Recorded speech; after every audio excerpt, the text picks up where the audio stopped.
Hello and welcome to this Business New Zealand update. I'm Grant Walker and I'm joined by Business New Zealand Chief Executive Kirk Hope, and of course the Climate Change Commission has released its final advice to the government, laying out what it calls the carbon cutting roadmap, and it says that could change the way, although commentators are now saying is going to fundamentally change the way we live.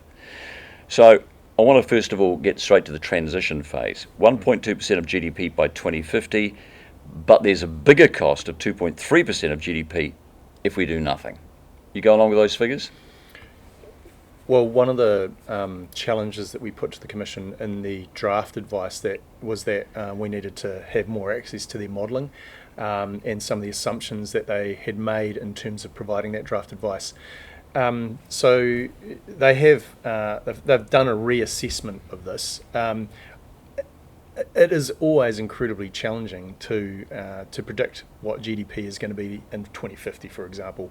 I mean, I guess what they are saying is, as our best guess, here's the pathways. If we take these pathways, this is where we're going to end up from a GDP perspective, and here's what's going to happen if we don't take any action. Look, I mean, I think the challenge whenever you're thinking about the way that looks, there are going to be industries that are more affected than other industries, right? So if you're an existing large-scale industrial emitter, you're clearly going to have a different pathway, if you have one, than someone that's already, a renewable electricity company. Now, so what that means is that there's going to be winners and losers within that GDP calculation. That's the harder thing, I think, that we need to think about in terms of the Climate Change Commission's advice to the government and also the government's response. All right, let's go through some of this. I mean, obviously that if you're a bicycle manufacturer, you'll be rubbing your hands together. But let's start with petrol and diesel car imports banned, ideally by 2030, but no later than 2035. Gone. Yeah, I think this is one of the challenges again. If you ban something, you need to have a really good idea of what your replacement or your transition process is going to be. So if you banned, most of our vehicle fleet is diesel or petrol. A lot of it is old. There will have to be affordable alternatives for people before you implement that ban, I would say. And I think, if you're thinking about how this might work, Neeraj Lala from Toyota has made some great points about the fact that you can't just go directly to EVs. I mean, I think the Climate Change Commission actually backed away from that and said that you might need hybrid vehicles. Hybrid vehicles will be a transition to a zero emissions or zero carbon future. Well, also too, because the infrastructure, now we were talking just off camera about people I know who bought a new electric vehicle. It took them 14 hours from Auckland to Wellington because they had to keep stopping and queuing up to get charged up again. We've got to have this huge infrastructure. Yeah, the infrastructure, I guess, will come with, as the vehicles come into the country. One of the big challenges with the motor vehicle industry will be actually getting additional EVs here at a cost-effective price for people to pick up. So that will be the largest challenge. I mean, if you think about what's going on all over the world, yes, production of EVs is increasing, but it's still only around 2 million cars a year. And the entire globe is transitioning to a low emissions economy future. So there's big demand for vehicles in other parts of the world that are much closer to production centres than New Zealand is. So we need to be very careful about how we think about this transition. We've argued that the government itself needs to have a policy and process around vehicle fleet procurement. They could act as a magnet for bringing vehicles into the country, and then they can underpin the market, if you like, for second-hand vehicles to enable them to be more affordable for people. And of course the government made no secret of the fact they want a lot of us to be using public transport, but of course with COVID-19 the result is that less people are using public transport because we don't want to be in like a bus with a whole lot of other people possibly catching something. Now that's just reality, that since COVID, particularly in Wellington, for example, it takes an extra 20 minutes to get into town. Yeah, I mean, I think there's no doubt that there is a stronger focus on public transport.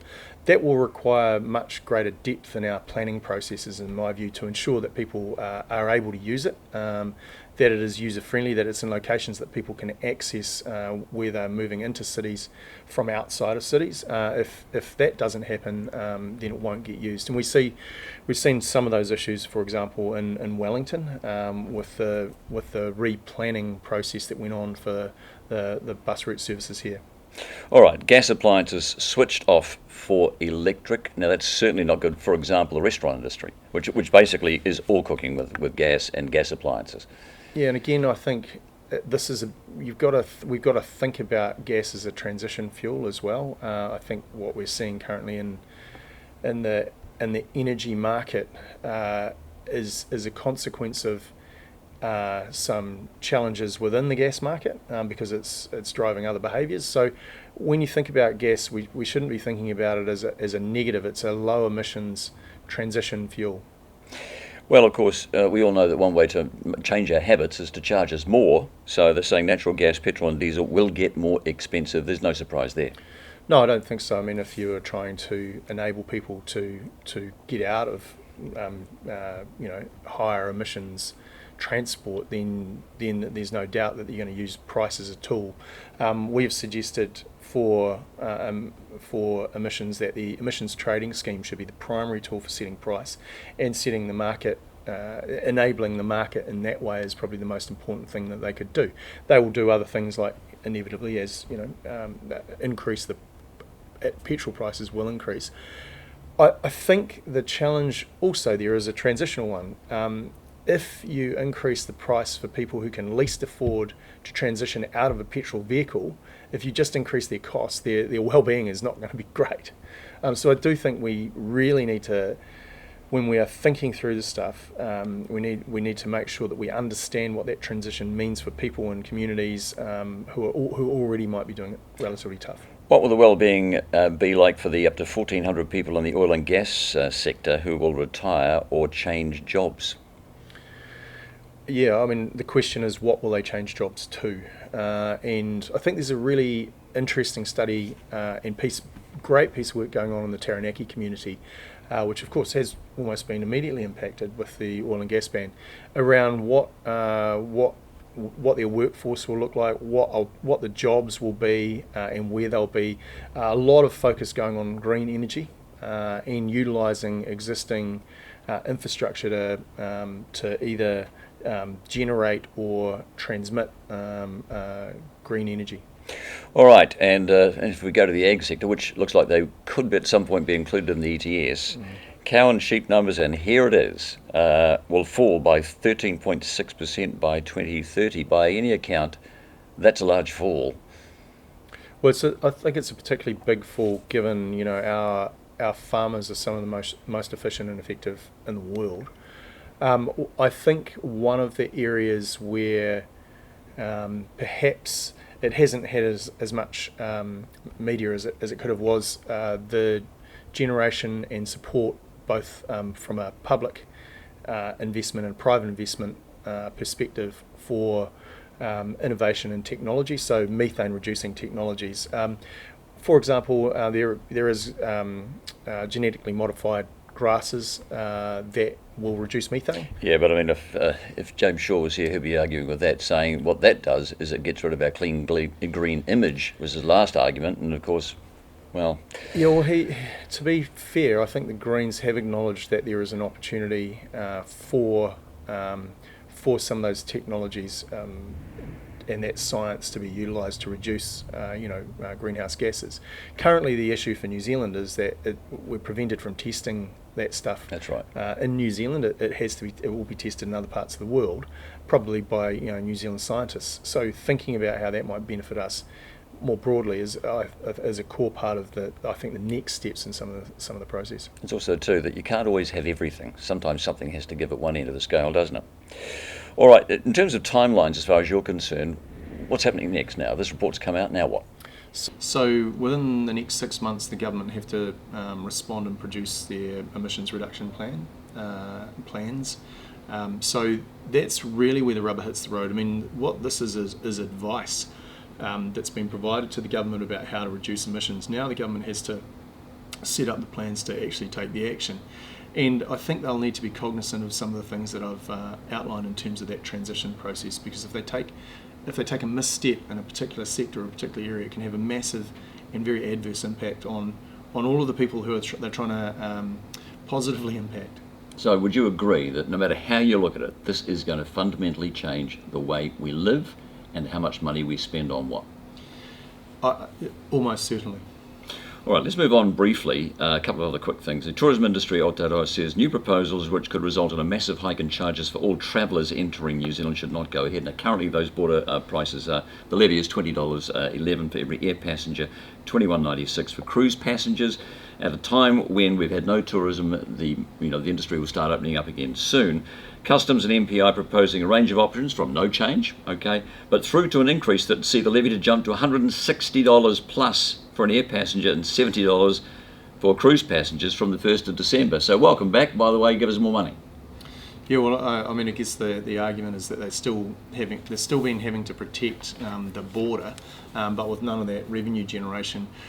I mean, I do think that some of those charges will be far too high. I know the industry's been on its knees, and I guess the challenge is this is almost the post-COVID regeneration of tourism in New Zealand doesn't want to be killed before it starts. Doesn't want to suffer death by 1,000 cuts, and things like this happening all over for them. They won't be able to access particular parts of the labour force and skills that they need to generate both hospitality, service-related businesses in the tourism sector. So you don't want the tourism sector to suffer a death by 1,000 cuts. Mind you, of course, when the tourism minister says that we want these quite wealthy tourists here, I don't suppose they'll care about $160, will they? Well, I mean, I think that's an interesting challenge for the industry to think about. But I mean, my perspective on it would be that that it'll be for tourists to determine where they go, rather than, and many will want to come to New Zealand. The question is, we won't determine how much they wish to spend or who they are. And if we do, and we get that, or the government gets that wrong, there'll be bigger long-term problems for New Zealand. Well, maybe there's the way that they do in Las Vegas, where if you go to Auckland, say Queenstown and Rotorua, you pay a little bit more, as maybe a levy or something like that. But if you go to the other places, you don't. When you go to Las Vegas, you know that that's what it is. You go anyway. Well, I mean, I guess I would say that again isn't really a principled approach. What you really want to understand is what the money is what's the levy generating, and it's really for border protection services. It's really to fill the hole that was created by no tourists coming here. The question is that are those proposals enough, just enough, or too much? Good point. All right, finally, another 1 million Pfizer vaccines due to arrive. Do you think we're on track? Broadly, I mean, I think it's not yet July. I think the government has indicated that they would want to see... It's blooming close. Yeah, true. The general population starting to get vaccinated by July. I think you'll hear anecdotal evidence of elderly parents who haven't been vaccinated. I think what we need to understand are the numbers, and for the government to be really transparent and communicate with the community around that. That'll be really important for two reasons. One, to give people the confidence that we'll be able to hit as a country the vaccination targets, and secondly, to continue to help educate people about the importance of getting the vaccination. All right, well, who knows, by the time we meet again we might both be vaccinated. I doubt it. You before me. Okay, thank you.